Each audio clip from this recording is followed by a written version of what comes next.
ఈరోజు విజయవాడలో director for secondary హెల్త్ని కలిసి తల్లి పిల్లల హాస్పిటల్ ఆదోనిలో ఏదైతే ఉందో ఇది చాలా రద్దీగా ఉంటుంది.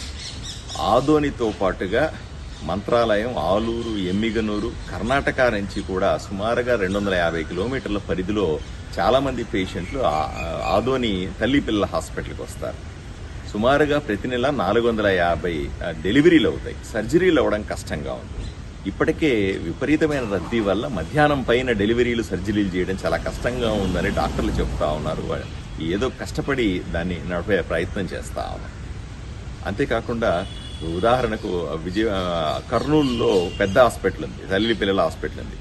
అక్కడ కర్నూలు జిల్లా మొత్తానికి కూడా అక్కడ 700 ఆపరేషన్లు, 700 డెలివరీలు అయితే నెలకి, ఆదోనిలో ఒక్క నెలకి 450 డెలివరీలు అవుతున్నాయి. అక్కడ కర్నూలులో ఉన్న హాస్పిటల్ 350 బెడ్ల ఆసుపత్రి, ఇక్కడ 50 పడకల ఆసుపత్రి. అంటే 350 పడకల ఆసుపత్రిలో 700 డెలివరీలు అయితే ఆదోనిలోని 50 పడకల ఆసుపత్రికి 450 డెలివరీలు అవుతున్నాయంటే ఎంత డిమాండ్ ఉందో అర్థం చేసుకోవచ్చు. ఇంత డిమాండ్ని, ఈ పరిస్థితుల్ని తట్టుకోవడానికి తప్పనిసరిగా మాకు 50 పడకల ఆసుపత్రిని 100 పడకల ఆసుపత్రిగా చేయమని నేను ఇప్పుడే డైరెక్టర్ గారిని కలిసి రిక్వెస్ట్ చేశాను. ఆవిడ వెంటనే దీన్ని మాట్లాడతానని చెప్పారు. దీన్ని వెంటనే చేయడానికి ప్రయత్నం చేస్తామని చెప్పారు.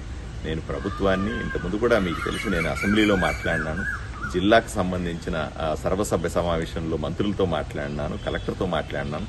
ఇప్పుడు నేరుగా వచ్చి విజయవాడలో డైరెక్టర్ గారిని ప్రత్యేకంగా కలిసి రిక్వెస్ట్ చేశాను.